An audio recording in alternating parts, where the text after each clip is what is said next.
again. Oh, we're going live. Are we live? Hello everybody. This is Thursday at 2:30, just in case you didn't know. And we are the infant feeding team. I'm Naomi, this is Alex, and we are a team of 5 with one on maternity leave. And we're based at John Radcliffe Hospital at the moment, working in clinics. So we do 2 clinics a week on a Monday and a Thursday. And we also work on the wards, so you might see us on the wards as well when you've had your babies, but we don't necessarily need to see you. But we do walk about up there. So we are here for infant feeding, obviously, and not for other things to do with your pregnancy or your postnatal period. So about visiting, about scans, appointments, and inductions, things like that, because we are midwives, but we don't always have the most up-to-date information, so we don't want to give you the wrong information.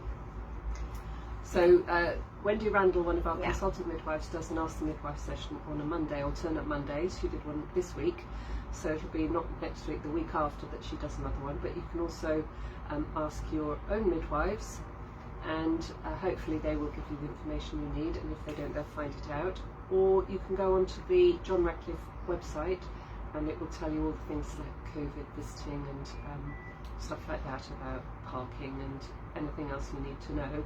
That will be available on that forum. So anything to do with feeding, so breastfeeding, bottle feeding, weaning, later babies, newborn babies, antenatal, early days behaviour, sleeping. We do quite a lot of talking about sleeping as well. So anything around about feeding your baby. So certainly the first year, but even more if you've got questions about breastfeeding longer than that as well. Any aspect at all. So we love your questions, and we had many last week. Yeah. A bit nervous sitting here, seeing how many people saw us last week. So we just look at a camera on our telephone. And actually, what they can see at the moment is they can see the front of the radiator. So I'm going to move the camera a tiny bit. Is that what it is? Yeah, that's the front of the... pop it up a bit, so don't you? bear with me, you're going to move. So yes, so please send us some more lovely questions that we can talk about today. Move it without moving the camera too much. Anything else at all? Oops, apologies. Yeah, we're going to be moving about all over the place. Yeah, just for the moment. That's a bit better. Can you see us still? We were a bit low last time, so I'm sitting on a cushion, and hopefully you can certainly see our faces. We're a bit lop-eyed there, but hopefully that's okay. Tell us if you feel a bit seasick with that one. Yeah. Because we are a bit skew with there. So what did we say we're going to talk about? We're going to talk a little bit about donor breast milk this week as well. We just thought we'd talk about that. We do talk about it occasionally. It comes up quite a lot in our care. And the milk bank in Oxford, we're very fortunate to have had for a long time, and the milk bank provides milk for other hospitals. They buy it from us. It's £150 a litre. That's not because it's that, it's how much that's how much it costs to process it. So it's not a thing that you can get like in the supermarket. It's very precious, and the mums that have given us that milk have pumped and given it to us. And many of them will have done that because they've had a baby on the special care baby unit and benefited from it, and that's where the milk predominantly goes. That's the priority milk. So yeah, so the babies, because it's literally life-saving for babies on the neonatal unit, so those babies will get that milk, get donated milk first and foremost. And we're just very lucky, and I think we're one of the only hospitals that seems to be having it on maternity wards, that we make it available. So for those that are unlucky enough to have to come back in because the baby's lost a bit more weight than we hoped on day 5, then we make donated breast milk available to those that have been exclusively breastfeeding up till then.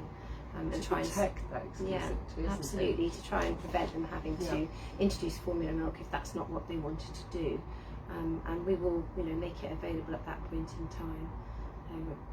So when we had the peak of COVID, and we were very locked down, so about a year ago and before, mums were at home cuddling their babies, and one of the side effects of that was that milk was made. Much milk was made because nobody was out and about. And we had a glut of milk. People were donating milk, so we had a glut of it. And then what happened was that some mums that were struggling in the community, we could just spill over and to give them a little bit to keep them going. And it's kind of become the expected a little bit now that mums can get it routinely in the community when they're struggling.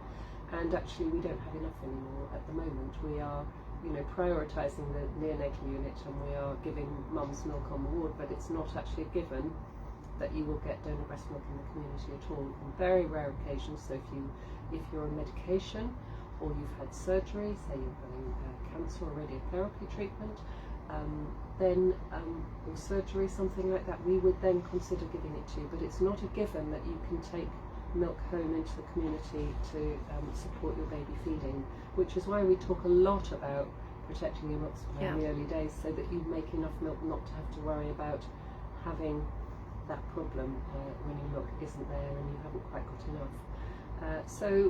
And the other thing to say is, when you are on the ward and you have it, we would expect that you would do pumping as well. If you're given donor breast milk, you should be matching it with your pumping, because somebody's done that to give you the milk. It's not come from a supermarket, it has come from a mum sitting in her home to donate it as a gift from her to you. So we would expect that you match that by pumping as well, and that would say 8 times in 24 hours we would ask you to pump if your milk supply is low. And also that it's not something that we would expect your baby to need unless it was medically indicated in the very early days. It's not something that you'd say, well, we'll just give a couple of mils in the first 24 hours, because actually it's not about the food in the very, very, very early days. It's about your baby getting used to being outside of your room and learning to recognise the cues to feed, but also just to do skin to skin and start the priming of your breastfeeding journey. So sort of stimulating your breastfeeding receptors, your prolactin receptors in your breasts, and that raises your prolactin level from your pituitary gland in your brain, and that then starts the process of making milk. So it's not that you need volumes of milk, and actually, you can go back to tummy sizes here. We do these every week. We do it every week because we know how valuable it is. But actually, your baby's tummy is so tiny in the early days, the size of a tiny little marble, and so volumes aren't that important in the first 24 to 48 hours. It's as your baby gets a bit older and your milk starts to increase in volumes that then the baby's tummy size gets a little bit more as it starts to receive more fluids, and then in sort of 2 to 4 weeks it starts to get much bigger. So it's deliberate. The breasts haven't got milk in them in the early days, so you shouldn't need to fill your baby's tummy up in the first few days. It's getting that colostrum going, and it's you doing the stimulations that's far more important than anything else, particularly in the first 24 hours. And what your baby has is, if it's a normal healthy term baby, so we're not talking about babies that are premature or very small, or have got infections or something like that, because they need more calories than babies that are well, but it's the normal babies, which most babies are, that they burn fat, so they've got lovely brown cells around their neck. Dolls. Where are they? Have they all fallen off? We haven't noticed. They've nosedived off the back of the sofa. Yeah, so I was going to, as you're doing, I was going to show where it was on the baby. So they've got lovely brown fat on the backs of their shoulders, and sort of on the back of the arms and everything, and down here. So they've got this ability to what we call counter-regulate. So they access other fuels, like you do. If you go a long time without food, you start releasing glucagon, which is it's your body's sugar, and that's exactly what the baby's doing. And the brain doesn't mind whether it's coming from breaking down of those reserves or it's coming from glucose from your colostrum. The brain doesn't mind as long as it gets it, and so your baby's body is keeping a level going at all times, that your baby is getting all that it needs. And as long as your baby was born at a healthy term weight, then that your baby will do that, and it isn't a big need for food initially. As long as their brain gets something, they don't care. So when they burn the fatty cells, they get ketotic, so their ketogenesis is what we call it, and that protects their brain. So they get calories whatever happens in the first few days. But certainly towards the end of the first day, so not birthday, but the day after, you should start to be feeding your baby more regularly. And starting to, certainly if your baby's not been feeding at the breast because it's very sleepy, and if you've had an instrumental delivery, or you've had some sort of narcotic, so you've had an epidural which has got fentanyl in it, which makes your baby sleepy, and or an injection in labour, you might find that your baby's a little bit sleepy as well in the first couple of days as a result of it, and that it doesn't play out its responses quite as quickly, but it will catch up and it will be fine. But you've got to be on that. you've got to be doing lots of stimulations if your baby's not interested in feeding. Might have got a tummy full of yuck from the birth, and then it feels full, so it doesn't wake up to feel hungry. And giving the colostrum and hand expressing is a really good way of getting rid of all of that by giving a laxative. So colostrum is a laxative, and it just comes through the baby, lines all the gut, and we talk about this a lot in these sessions, lines the baby's gut, goes through the tummy and makes the baby poo all the meconium out. Then it's ready to feed, its tummy starts to empty and it starts to be ready to receive milk. And that's a good reason for you to understand that you shouldn't have milk in your breasts in the early days. It's just to get rid of everything, to protect your gut, to start the process of producing IgA, which is the immune system, kickstarts your immune system and gives everything that you've got to your baby. So you are nature's vaccinations, giving your baby your colostrum in the early days, massively. And that's really protective for your baby. So that's the reason why you don't have milk in your breast in the early days, because the baby doesn't want it. It just needs tiny little volumes to get rid of the meconium, empty everything in its tummy from the birth, and then it starts to wake up after about 48 hours and start to want to breastfeed. And it's normally when you're about to go out the door that your baby starts to wake up and you've lost that opportunity to feed. But it causes a huge amount of anxiety, doesn't it, on the wards when babies aren't feeding at the breast. And understanding that you just need to keep hand expressing, protecting your supply and giving your baby little tiny drips of colostrum is really important. And we talk about volumes because it's tiny little volumes, and you'll get handed tiny little syringes like this, and you have to give tiny little bits. So it might be that you've just got 0.1 of a ml or 0.2 of a ml, or even less, and over a period of 24 hours you should just give little and often, and as you get further into your postnatal time, the volumes start to go up and you start to fill the syringes a little bit more, and then it becomes what we call transitional milk. So it might be yellowy, clear, and then it becomes yellow, then it becomes yellowy, milky, and then it becomes milky by about 4 days. And you'll find that it's pure milk then, and not sort of the yellowy colostrum milk, which is the transitional milk. So it changes, doesn't it? So many people say that the milk doesn't look thick or anything, they can comment on the colour of it. Well, human milk can vary in colour through sort of spectrum of sort of grey to bluey to almost greeny for some. That doesn't mean there's any issue with it. Human milk is absolutely perfect for your baby, chock-a-block full of sugars, all the antibodies we've ever produced, the right level of fats for your baby as long as they're growing on well. So don't go on appearance. And the other thing is we are very used to milks being what's called homogenised. So if you buy a pint of milk, the fat is evenly distributed throughout it, so you don't see what we used to see when I was younger, that the fat sits at the top, because milk was never homogenised. So the fat would come to the top and the lower fat milk would sit below. So that's what we think about your skimmed milk. And so mothers feel that it's separated, and that's the problem. It isn't a problem at all. That is completely normal. The fat will sit at the top once it's settled for a while. Gently rock the milk. Don't shake it vigorously because it breaks the long chain fatty acids, but just gently rock it and feed it. And if you can run the bottle underneath a warm tap before you start offering it, if you are giving a bottle of express breast milk, that will help stop the fat sticking to the plastic.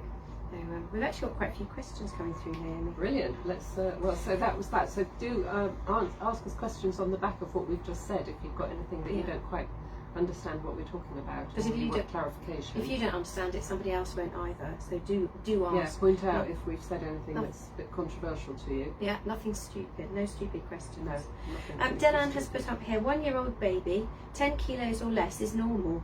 So Dylan, I would have to say you need to get your red book out.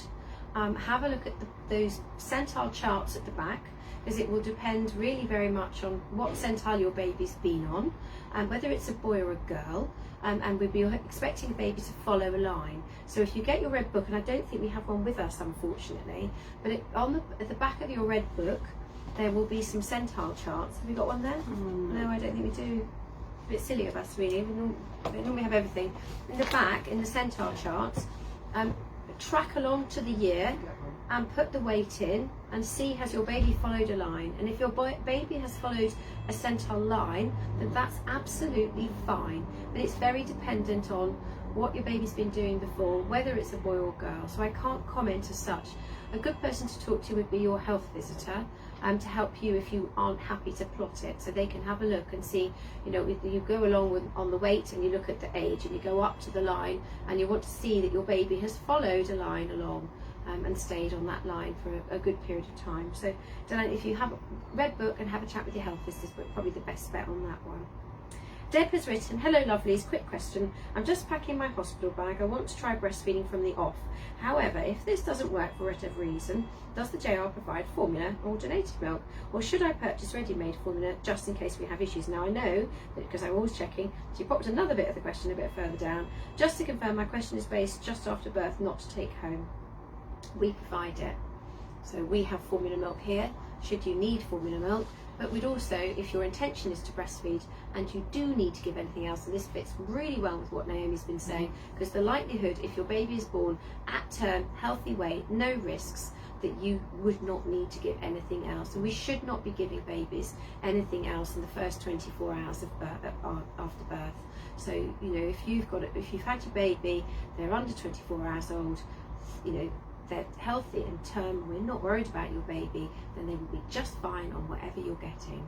And you know, the way that we look at it is the best thing for your baby is to breastfeed, then expressed colostrum or milk, and then donor breast milk, and then formula is the last chance. So you've got 3 goes of doing something else before we even get to formula in the conversation, unless you ask for it. So you know, we look at the whole picture. And are you doing antenatal hand expressing? Are you learning to hand express before you come in? You're packing your bag, but have you been shown how to hand express? And is that conversation you've had with your community midwife? And has she given you some syringes yet? Normally around about 36 weeks, they'll have a conversation with you, 34, 36 weeks.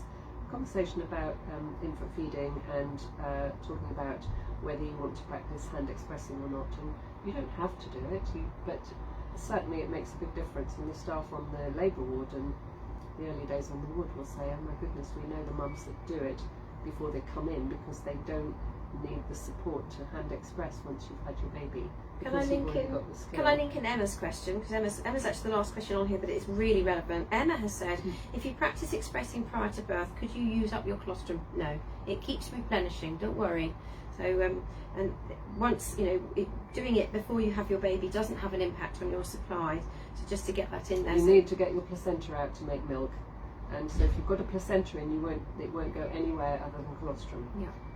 But yes, so you know, it's a really good idea to have a conversation with your community midwife about getting some syringes and doing some antenatal expressing. And we've got some videos on our webpage, so on the infant feeding page of the John Radcliffe Women's Centre. So if you go to the JR website and then look at Women's Services Maternity, then you click on infant feeding or breastfeeding, it'll come up with resources, and then you can click on resources, or you can just put in infant feeding team hand expressing and it'll come up on Google. You need to look at it as OUH, Oxford University Hospitals, OUH, it comes up as OUH maternity feeding. If you put that in your Google search, we come up, our website comes up. And that we've got a video on a real life hand expressing that we've videoed on the ward, so it's lovely. You can see somebody hand expressing on a proper breast, and that is, you know, much easier to see than on one of our woolly ones that we, and lots of other infant feeding videos are about. They often just show on a woolly one, which is absolutely fine because it does work. But actually seeing somebody getting real colostrum out in small amounts is really nice for other mums to see. I think the thing we've always say about that video, it's that mother's milk was almost transitioning, because if you look at it, it's beginning to drip. So when you're expressing colostrum, it's thick and gloopy. We liken it to golden syrup. It collects in little droplets that don't drip to begin with. So they just collect in the bigger and bigger droplet. So it's very thick and sticky. And that's why we use a syringe to collect it, so you don't lose any of it. To use a pump, it just sticks onto the funnels and it makes a mess, so you lose it all basically.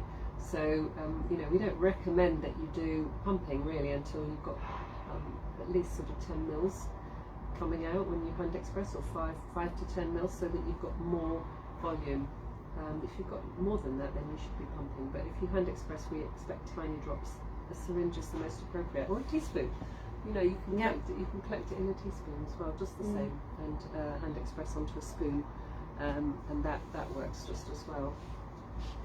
So that was that question. So thank you for that. So that was go and practice, and absolutely. So you don't need to bring anything in with you. No. We will sort that out for you. Yeah.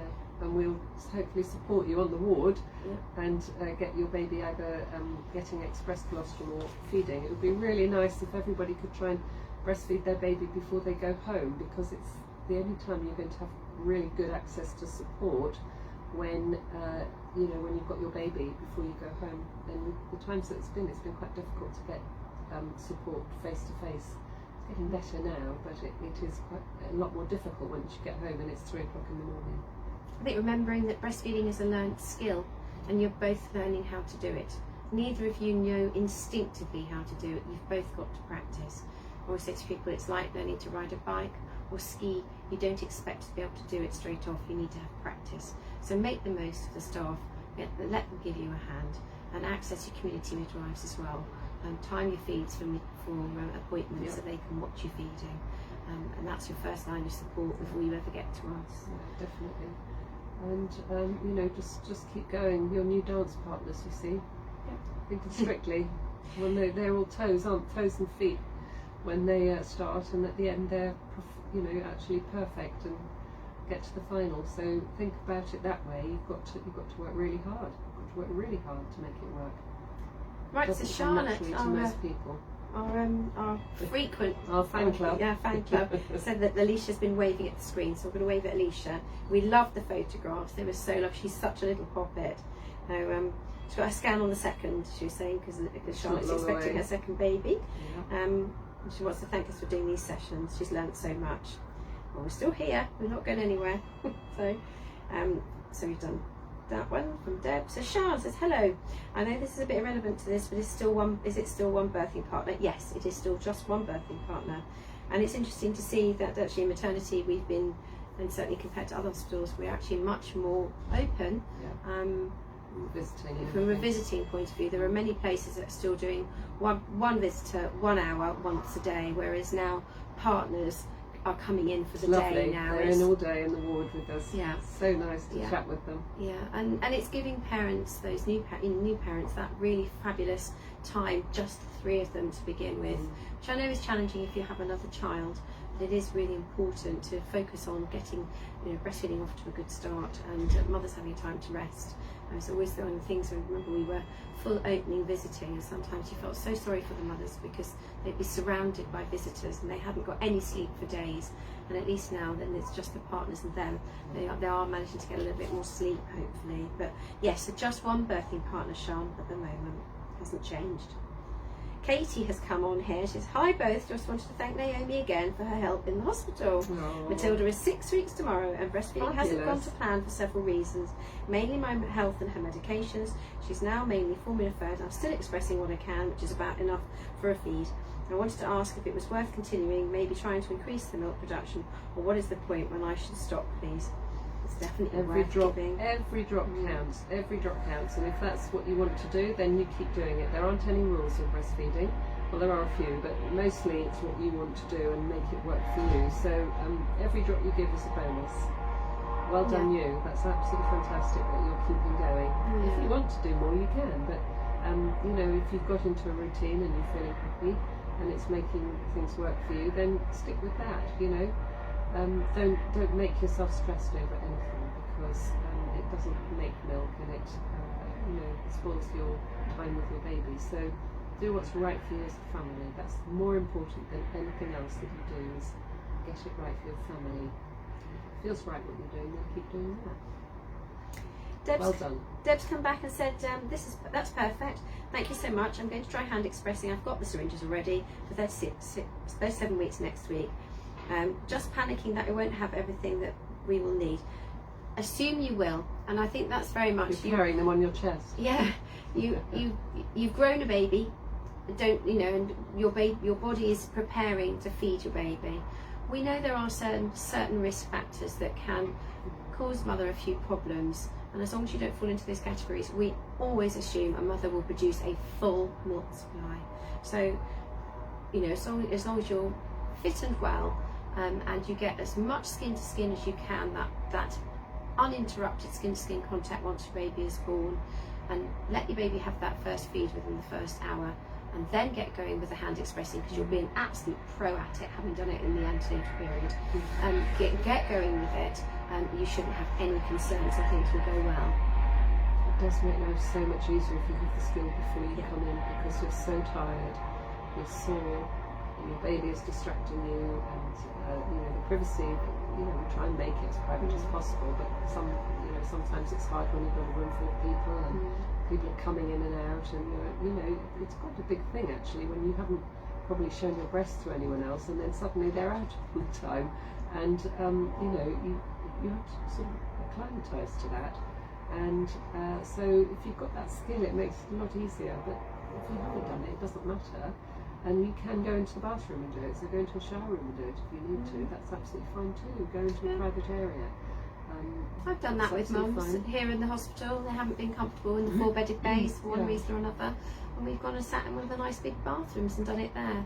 So there's Lock no the reason. door and have that privacy.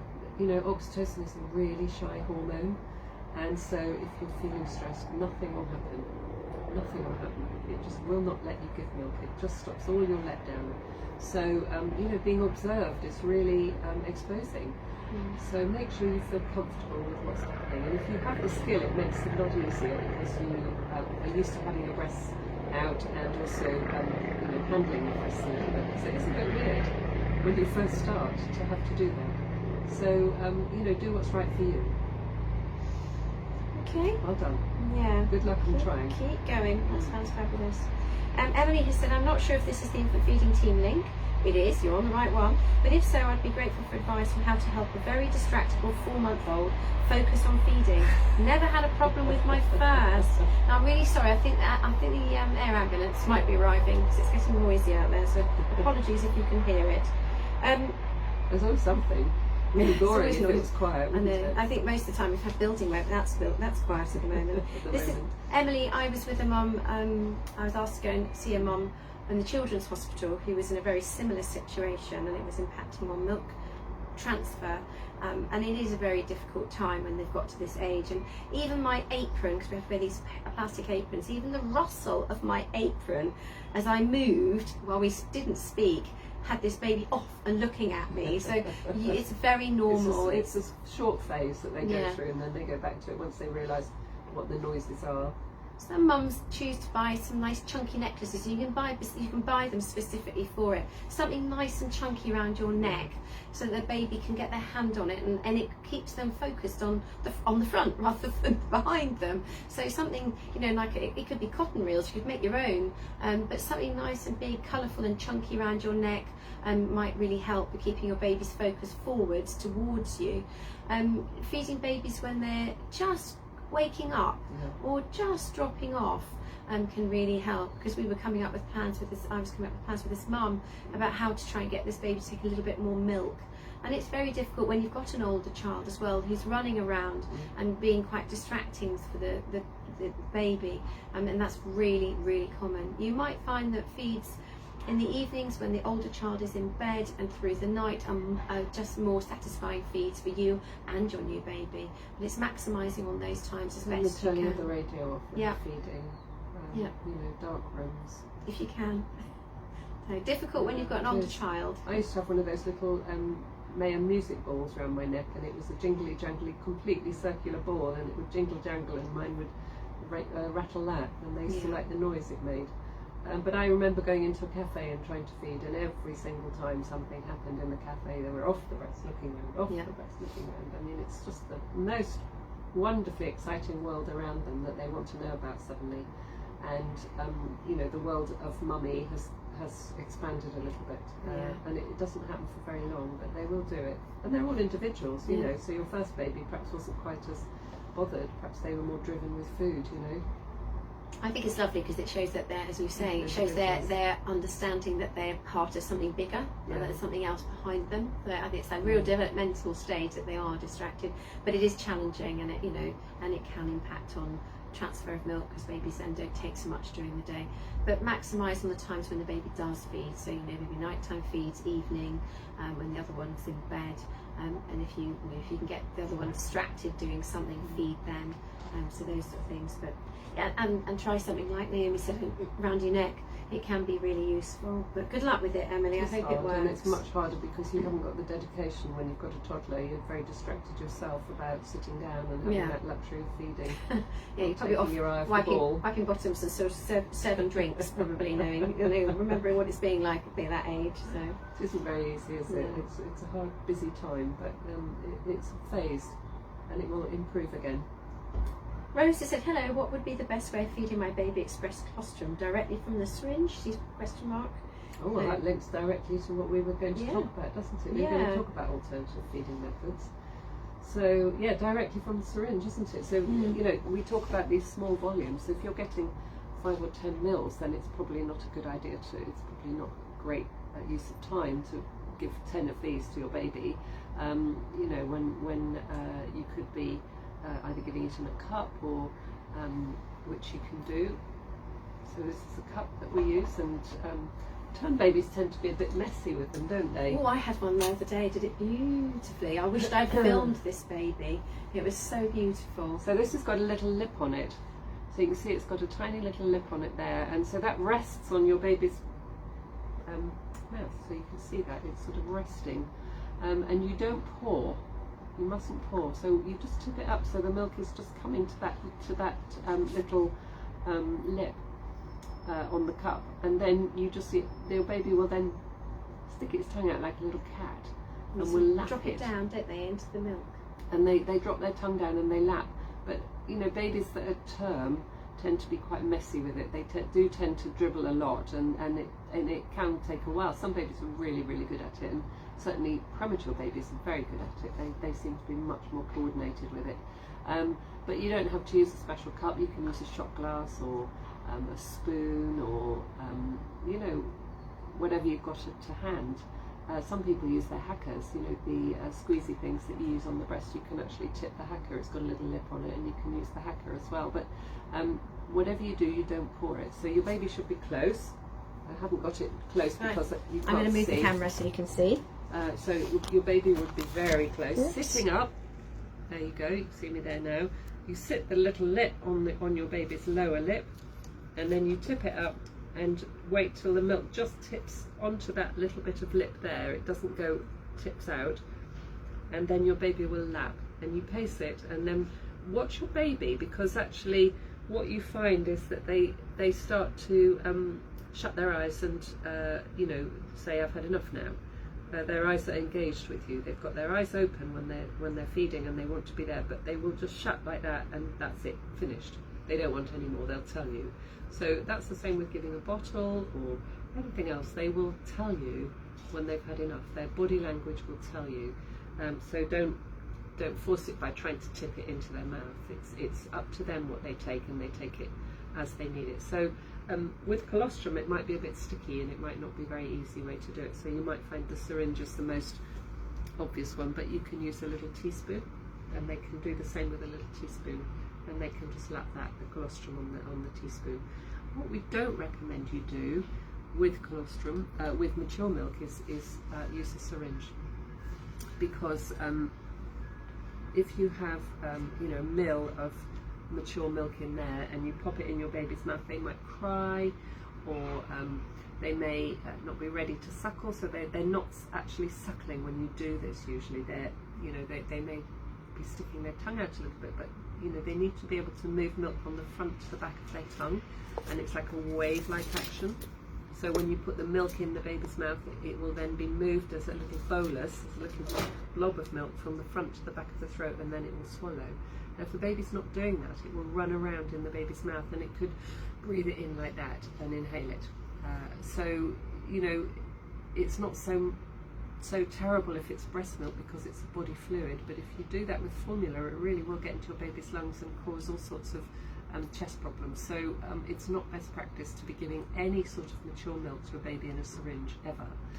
So if you're going home and your milk has changed and you've gone from the colostral phase to the transitional and mature milk, then you should be accordingly changing the way that you give milk. So you might want to start using a cup or a spoon if it's tiny volumes.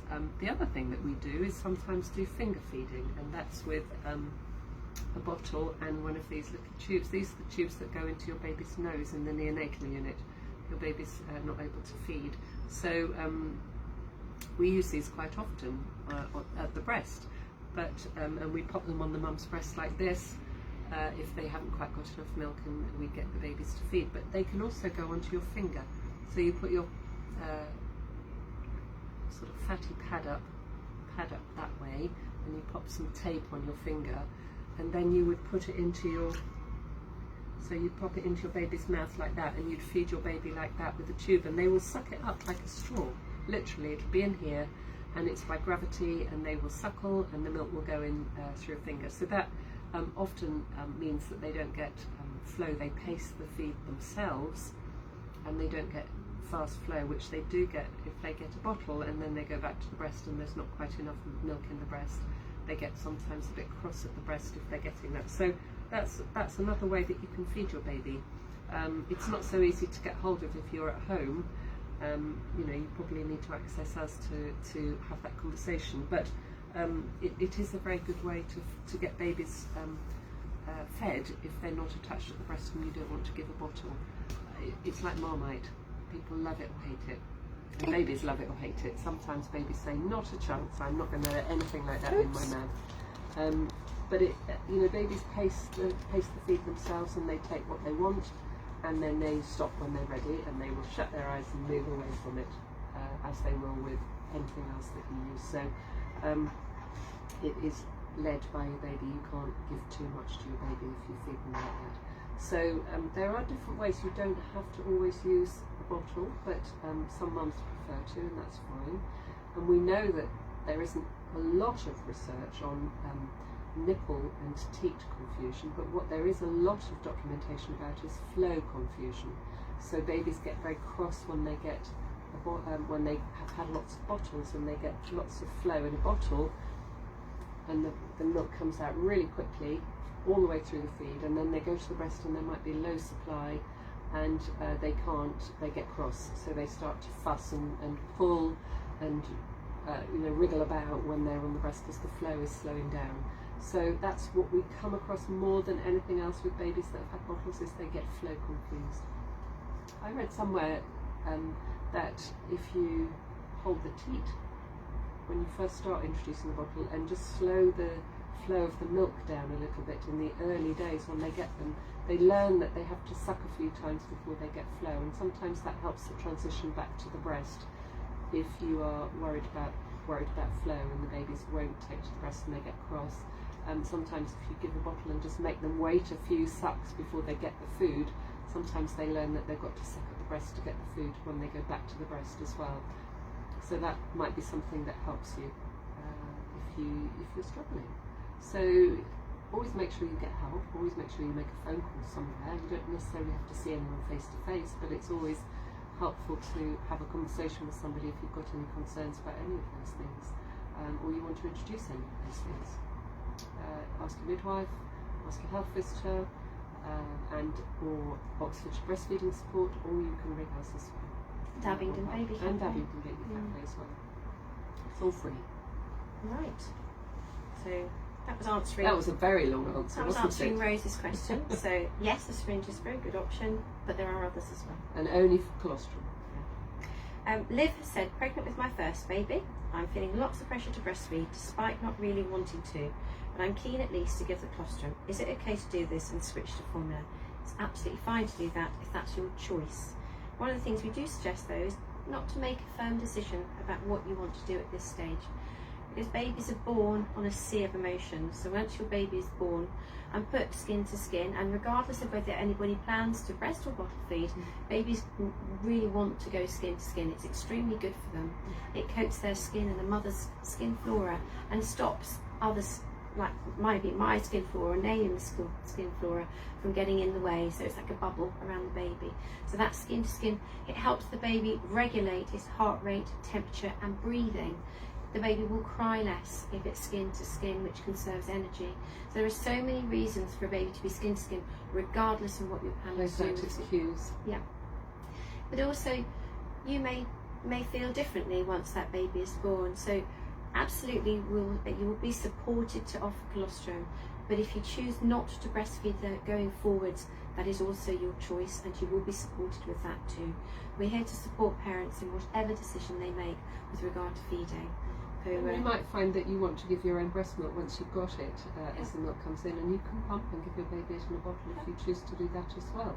And that will, transition you back to giving bottles if that's what you want to do, and you want to give a little bit more breast milk. You might find you enjoy giving breast milk, and it comes to you easily. And also, your baby might breastfeed really well.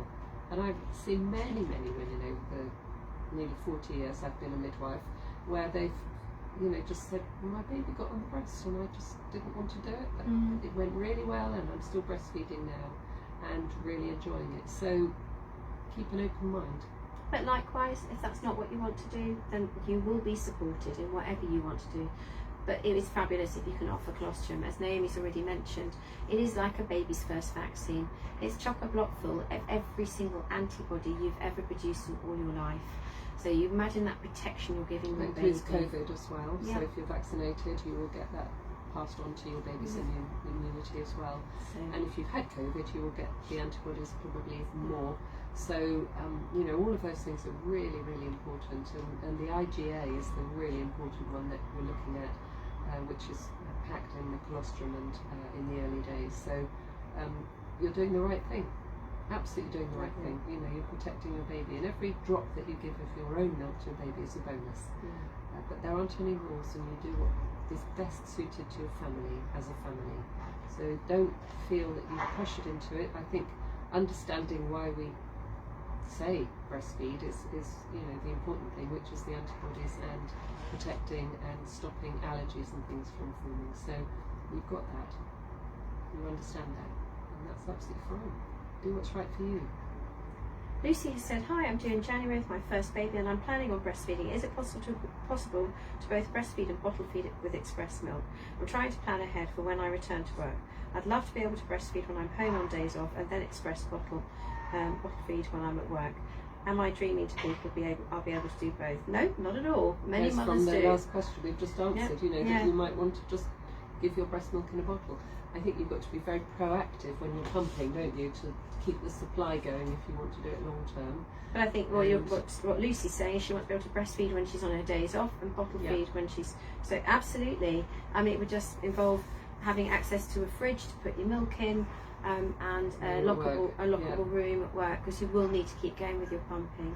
It depends when you're going back to work as well. Some people, if you're off for a year, some mothers might have brought the feeding down to be only a couple of times a day, and so depending on the type of work that you do, you may choose to feed it, just be feeding morning and night, and not to be breastfeeding in the middle of the day, and some mothers will do that. But the options are totally there for you, and if you want to pump at work, then your workplace should make a fridge available and a lockable room. They're meant to do that for you, to support you. And it also depends on your baby. They may not want to go back to one or the other. They may not want to take a bottle easily. They will do it. And also they may get very fussy at the breast if they have too many bottles. So it goes back to that flow confusion. Sometimes it really makes babies cross. Some babies don't care, and other babies are really sensitive to it. And you don't know until you've got your baby which one it's going to be. But most babies manage. Most of the babies we see cope very well. Yeah. And as long as you're, if you've got flow in your breasts and you've got lots of milk in between, then your baby will, as long as it gets flow at the breast and it gets flow in the bottle, it will be happy. And a lot of the mums we see don't have the flow, so the babies get very cross when they go to the breast. But if you've got flow because you've made lots of milk and you're keeping going, babies often feed all night when you're working. So you'll pick them up from nursery and then they'll feed a lot at night. So it's quite tiring, but it's very rewarding. But they catch up in the night and keep the milk supply going beautifully for you. Yeah. So yeah, you make the rules. Yeah, so good luck with that as well. Dawn has said, if you need to express milk, how long can it be left out before it needs to be refrigerated? 6 hours. So the way that it works is we say with colostrum, because colostrum is chock-a-block full of antibacterials, etc., that's 24 hours at room temperature, so that's brilliant. But mature milk would be 6 hours at room temperature, and then it can go into the fridge for 5 days. And I mean then, so it could be out, then you put it in the fridge for 5 days, then it could go into the freezer for 6 months. So 656 is how I remember it. So and actually that's quite conservative. You know, we know that there are places where we'll stay a bit longer than that, so that's still quite conservative. So if you've hit 7 hours and it's out, don't go and ditch it, get it in the fridge. So it's just, you know, best practice. Yeah. So Dawn, it's amazing stuff, and actually when a mother's just pumped, the bacteria count in the milk is dropping initially, before it even starts to think about going up again. So it is a live product, it fights off bacteria, and it's just fantastic. So there you go, Dawn, hopefully that's answered that question. And you know, if you're pumping and you've got your milk at night, you can pump twice. So you can do one pump and then go to sleep and leave what you've pumped on the side, and then use your pump again and add to it and then put it in the fridge. So you know, if you're pumping at night and it's between 6 hours, then you can just stay in bed and do a quick pump and then go back to sleep and then do another quick pump, and you should be okay to go for about 6 hours. So. Yeah. You don't have to get up and start decanting it and putting it everywhere. You can use the pump again. It'll be fine. Charlotte said, I'm planning for a water birth delivery again at the Spires for the second baby, and I hope and pray it's a natural birth and I'm not transferred again downstairs. This time I'm probably going to take less things in my hospital bag, as I hardly used all the things I took the first time. So that's a very good point for those of you that are still, you know, expecting your babies, thinking about your hospital bags. Charlotte's saying she used very little of what was in her bag, and I know that one of the Maternity Voices Partnership team did a what to pack in your hospital bag, so that's a really good thing. Things I will suggest are making sure you've got a pen. So having a pen is really useful, because we often like to know, you know, how often is your baby feeding, if we've got any concerns. If everything's going well, we're not going to ask you. But if things are concerning, then we're going to want to know, and we want you to fill in this page. That's on your care plan, so you get this as soon as you've had your baby. That's the first thing they give you. And the red page, which says congratulations on the birth of your baby, that's got bits that you can write down, poos and wees and breastfeeds. And so, you know, we go on and on about poos and wees. Poos and wees are a really, really good indicator of what's happening. They tell you if your baby's getting enough food. And we like to know, you know, sort of how many times is your baby fed. We don't need it to be particularly to the clock.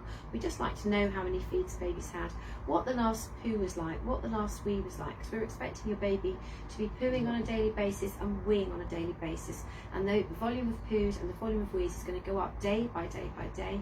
And the colour of the wees is going to, the colour of the poos is going to go from black, really sticky like Marmite, to green, slightly easier to get off the bottom, to yellow by day 4. And if the poos are not yellow by day 4, then we would be concerned that actually when we weigh your baby on day 5, they may have lost a bit more weight than we hoped. A lovely picture of poos in a nappy. They change colour, so you've got your sticky meconium, and it is so sticky, and then it changes as it goes down and becomes more yellow, but little tiny bits, isn't it? £2 coin size. Yeah. So Naomi did a fabulous fabulous mock-up of what nappies are like, using all sorts of wonderful ingredients. So if you want to go and have edible. No one wanted to though. If you want to go and have a look at what we call it signs of sufficient milk intake, or how do you know your baby's getting enough milk? If you go and have a look at our video series, which we've pushed a few times, so look on the website again, OUH maternity feeding, and you'll see a maternity playlist. There's a link to what's called a maternity playlist, and that takes you to YouTube, and there are 7 videos that we've done, and one of them is how do you know your baby's getting enough milk, and it covers the poos and the wees, and that's a really good way of telling you your baby's getting enough food. So thinking about that. So this all came from packing your hospital bag. You probably don't need as much as you think you'll need, I have to say. Nappies, wipes, lots of nappies, baby clothes, yeah, wash bag, pads, hairbrush, pads for you, yeah, toothbrush, and probably shower gel. That's probably about it. And think about what you're going to wear in your in labour. You know, have you got something lined up to wear in labour, or are you going to wear a hospital gown? But assuming that you're going to do, and we do assume everyone will do skin-to-skin contact at birth, it needs to open up. So it's not much fun. get your bra off in labour. Far more comfortable labouring without a bra on. Yeah, but think about what you're wearing when your baby arrives and is put on your chest. You don't really want a ruckled up t-shirt here.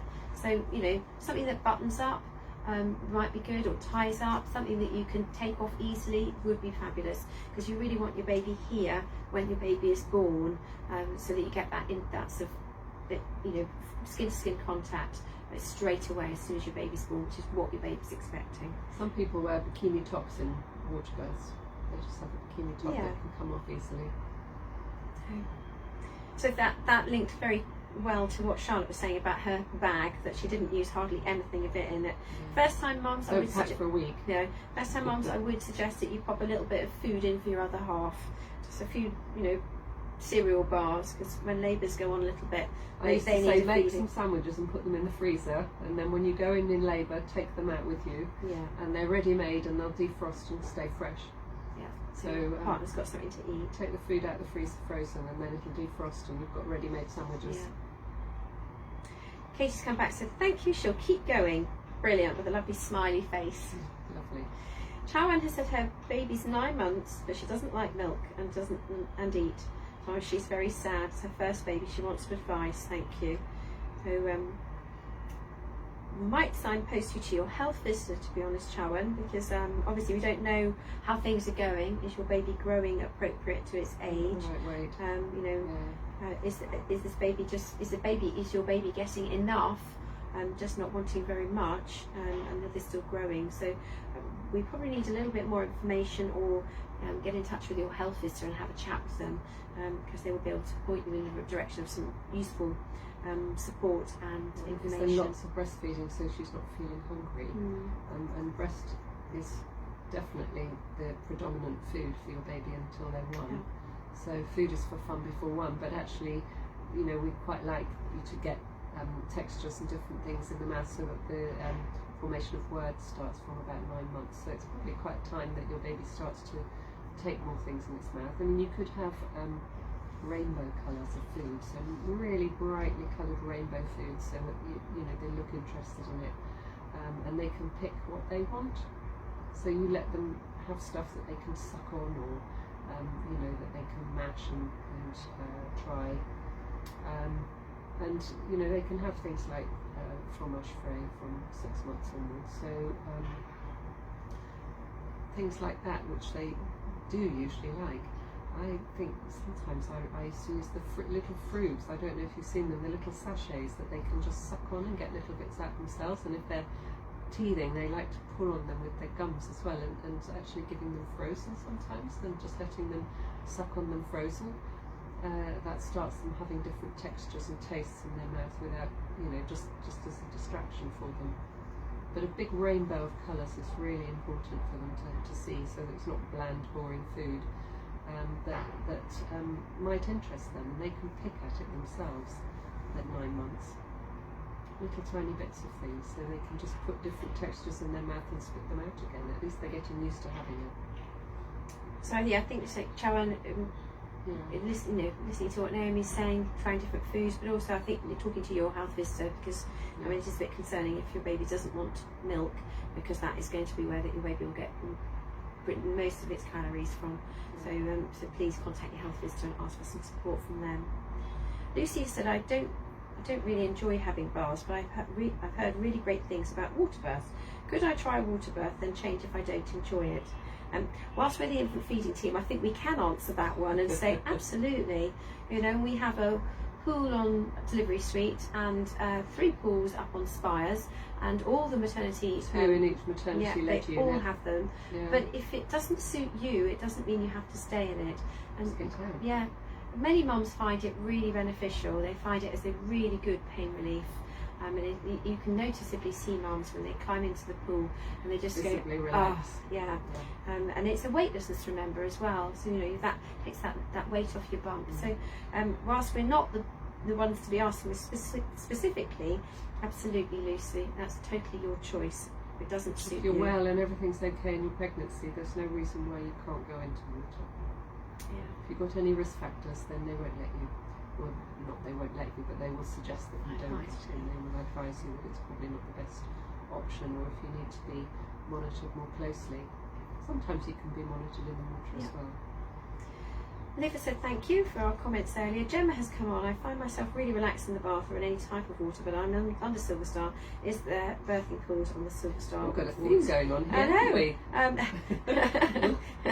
Not quite direct these questions to the Ask the Midwife session. Yeah.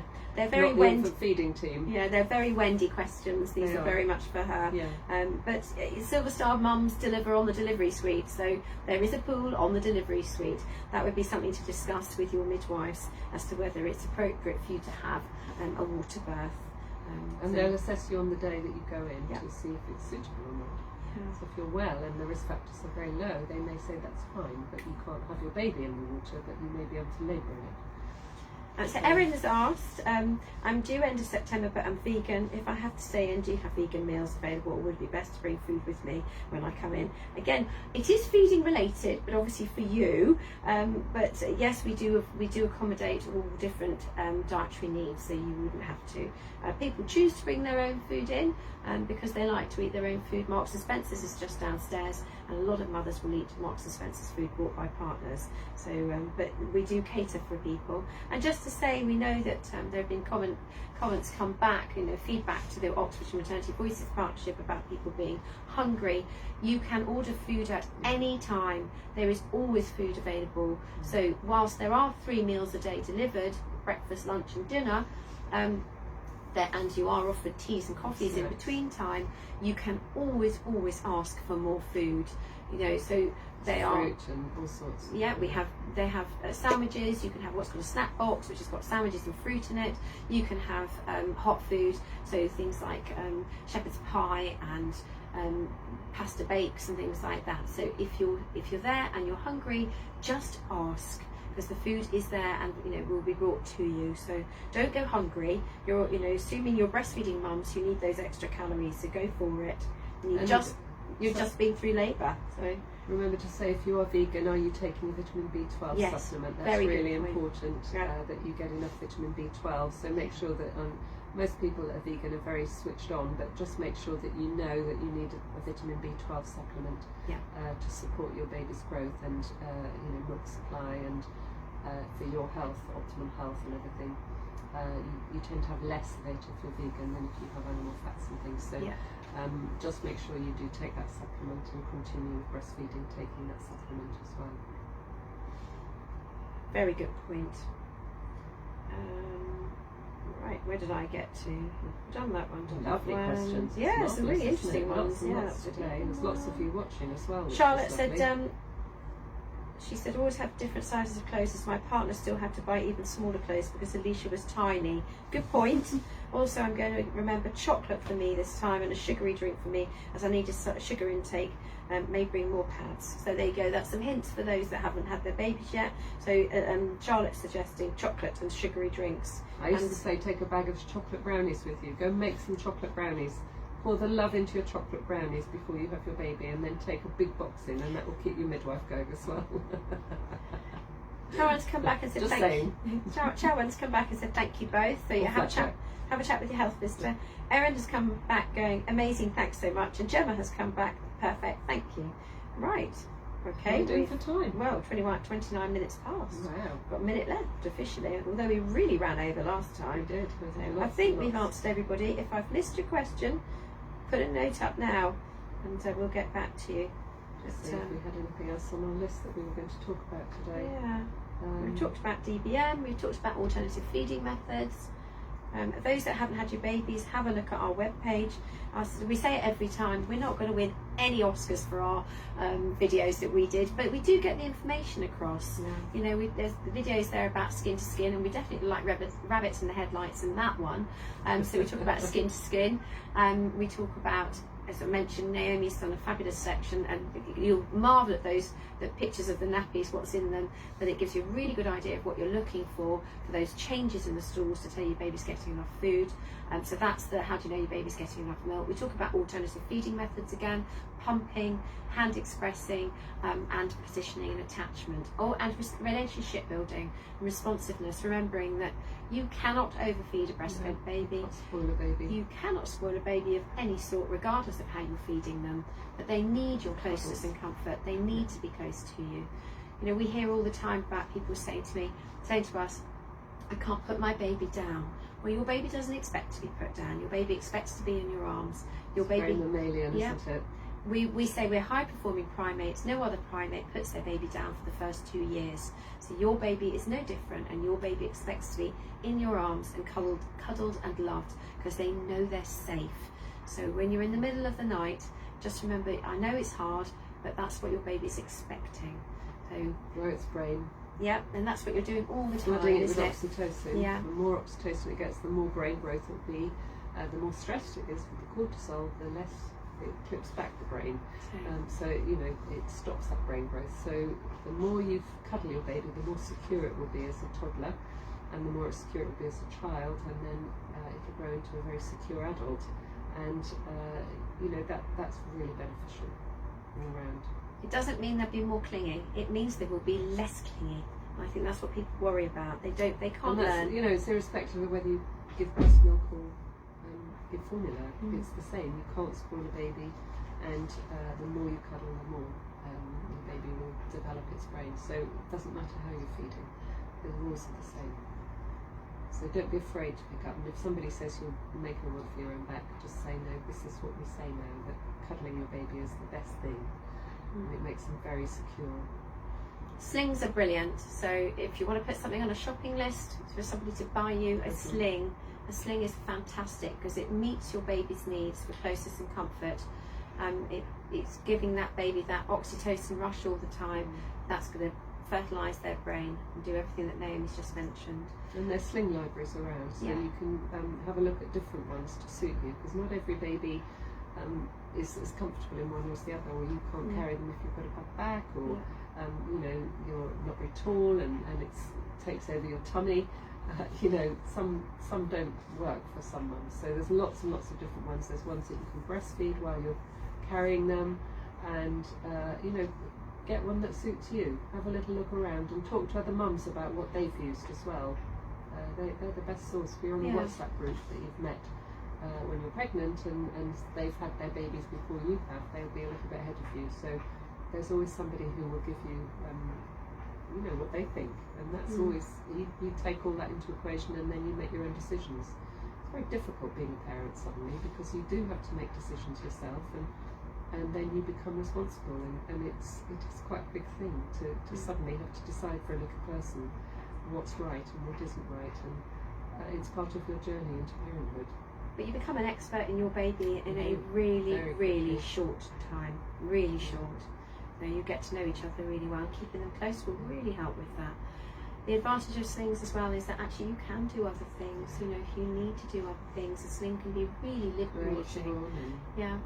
Hang the washing on the line, and you know, if you need to put the hoover around, and you know, there are so many things you can do with the baby on the front, and they love it. They absolutely love it. Perhaps not do stir fries and cook. Yeah, no cooking. But you know, you can prepare stuff. And yeah, it just gives you a spare pair of hands. Charlotte's come back about the food. She said she didn't know about that you could order food at any time, and she was really quite hungry and thought she had to go out and buy it from the cafe. So she thought she had to wait for meal times. So I will get that point back out of there. Anybody coming in, whether you're coming in to have your baby or coming in sadly as a postnatal readmission, ask for food. If you are hungry, just ask. We don't have a huge menu, so if you ask a few times there's going to be a bit of repetition, but there is food and you do not have any reason to go hungry, so just ask. Dawn said thanks for letting us know about the Infant Feeding Team YouTube videos. Didn't know they were on there. We'll watch later today. Yeah, tell everybody, Dawn, because we haven't had many people watch them. So when we go and have a look, you can see, because like on these, we can see how many people have been watching these sessions. And actually, we did these videos quite a while ago. And much as we know that they're not probably the most professional ones out there, we do get the information across. So they are well worth a watch. And you'll get to see most of the team. You hear Sarah's voice, because Naomi mentioned at the beginning, we're a team of 5 midwives and 1 MSW. You've got Sarah's voice doing all the voiceovers, and then you'll see Hannah, who's on mat leave at the moment, Naomi, myself and Eliza, and we're all on there, so you get to see all of the infant feeding team on them. And then we have the wonderful Emma, who doesn't feature in these because she joined us a bit later. So anyway, so do have a look, Dawn, and you know, if you find them useful, do suggest that your friends watch them too. Charlotte's come back and said thank you. I think we're there. We're done. We're at 36, and we've got a few calls to go and make, haven't we? We've had people ringing us. If you're ringing us, we will get back to you as quick as we can. We've been very, very busy. There's been, I think we mentioned last week, there's been a real baby boom going on recently. We've been extremely busy. So apologies if you've rung and we haven't phoned you back. I think can be up to 48 hours sometimes. Yeah. Because we have, you know, if we're in clinic all day, or you know, we don't often have time at the end of clinic. Yeah. Sarah and Lisa particularly, they go home at 4, so they're at the door. So it may be the next day after that they call you. We will get back to you then. You know, we're in clinic getting ready at about 9, and that's it. You know, we're on full on. So we will get back to you, but it might not be immediately.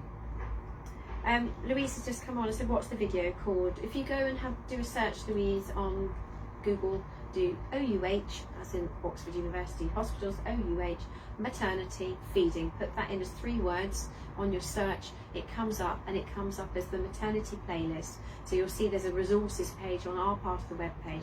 We have an infant feeding page, and if you go down, you'll find a section called resources, and there's a link there. You just click on the link, and the videos will come up, and you'll see pictures of Naomi and I mid-word, very, very fetching. Not. Anyway, I think we're there. So Louise, I hope you find them, and thank you very much to one and all for your questions. And we're Right, next week, aren't we? We are, yeah. And we're off to go and do those calls. So if you're waiting for a call back from us, we'll be calling you shortly. Okay. Thank you for joining us. Yeah. Have a good week. Bye from us.